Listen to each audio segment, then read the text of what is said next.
People of Éire, are ye sick of this cobbled together Irish government? What will it take to bring 100,000 people to march outside the Dáil? What will it take to grind this corrupt system to a halt?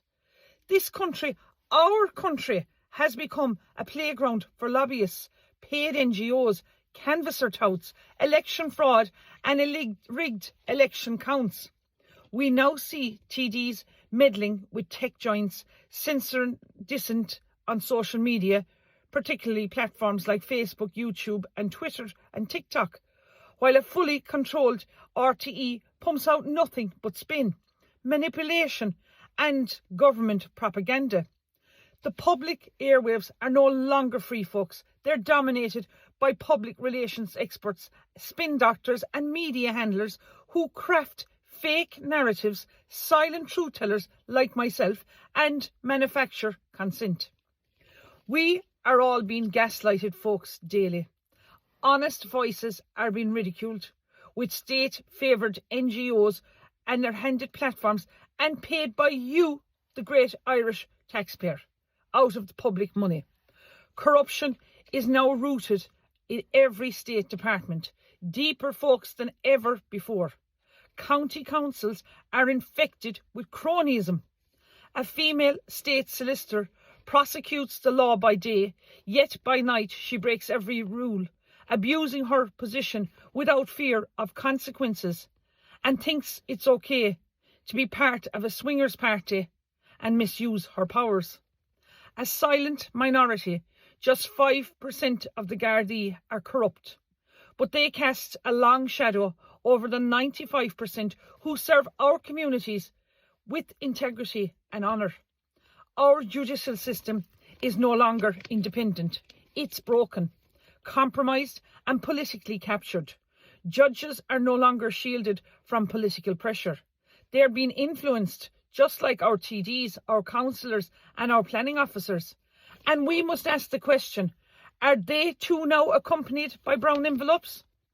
Back in October 2009, on his final speech on the bench, the then President of the High Court, Mr. Justice Richard Johnson, said, "The public do not want clever judges. They do not want brilliant judges. They want honest judges, judges they know have not been got at." He was right. He saw the rot coming back in 2009.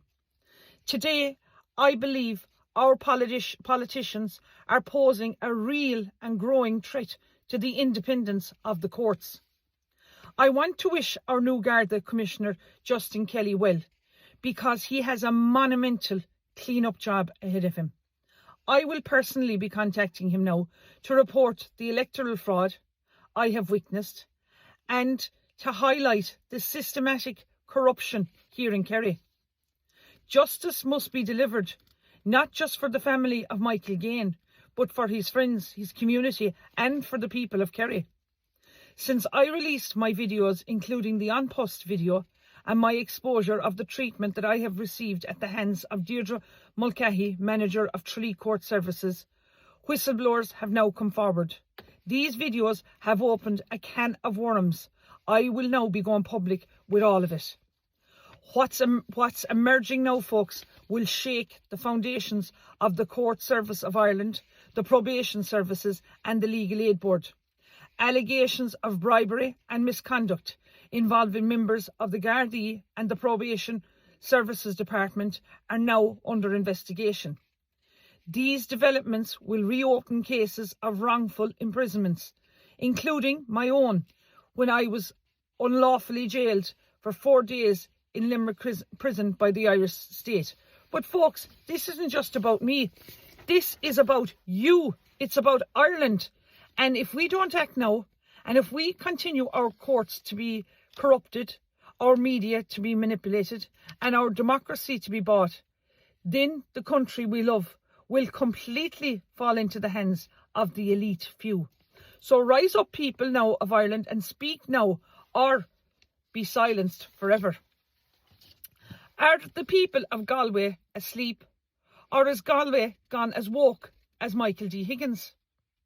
Yesterday, a peaceful protest was organised in Galway against this cobbled together, out of touch, corrupt government. But folks, only 12 people from Galway turned up. The rest came from every other corner of this island.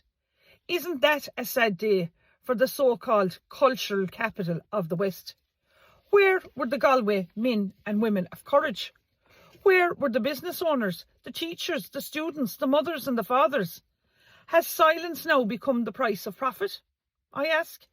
Are the Galway businesses now creaming it by the millions from iPass and turning a blind eye to the truth? Let me ask you, what will it take for the people of Galway to wake up? Another Aisling Murphy? Another stabbing like Parnell Place? Will it take another coffin before people will finally stand up? We now live in a country where Mohammed is the most popular baby name in Galway. And still the people say nothing, do nothing, protest nothing. The song said, "The West awakes," but it might as well be written now to "The West asleep."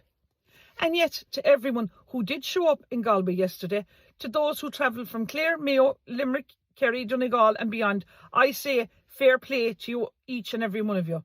You are the heartbeat of this resistance and this movement. You came because you see through the lies and the bullshit. But let's face it, as long as the nationalist parties remain divided, nothing will change in this government.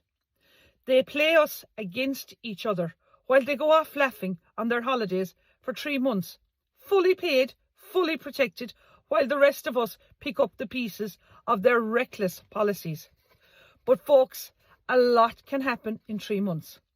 There is a growing appetite for real change in this country. The peaceful route is wearing thin. When the courts are broken, the media is controlled, and elections are no longer trusted, where does that leave the people?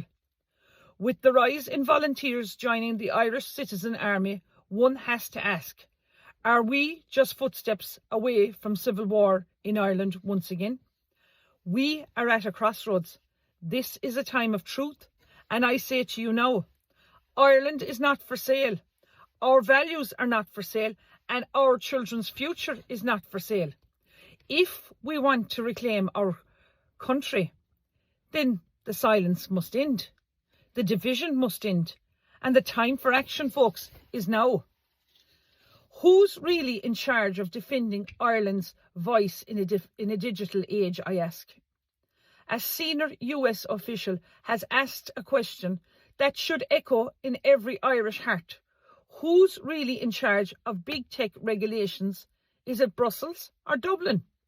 During a recent visit to Ireland, US Congressman Jim Jordan warned that layers of EU and Irish bureaucracy are not only stifling free speech, but threatening the sovereignty of nations, and ours is no exception. The EU's Digital Service Act, enforced here by Commissioner Mann, is already being called a foreign censorship threat. This isn't just about tech companies or American interests. This is about you, the Irish people, and your right to speak freely, question power, and shape your future without interference from distant, unelected officials. If we allow our digital spaces to be governed from Brussels through vague rules and silent censorship, we risk losing the most thing of all, our voice. We must ask ourselves, if decisions that affect our speech, our stories, our truth are made elsewhere, then what power do we really hold as a nation? Let's not wait until it's too late. Let's stand for Ireland's right to speak, to question, to be heard. Folks, I need your support to organise 100,000 people outside the Dáil. And I need your financial support to expose the election fraud and get this Irish cobbled together government out once and for all. But I can only do this with your financial support and your support. So please log on to Keen Save Ireland and donate what you can. And let's make Ireland great again and get this shower of corrupt politicians out of government. Gora Míle Maith Agaibh.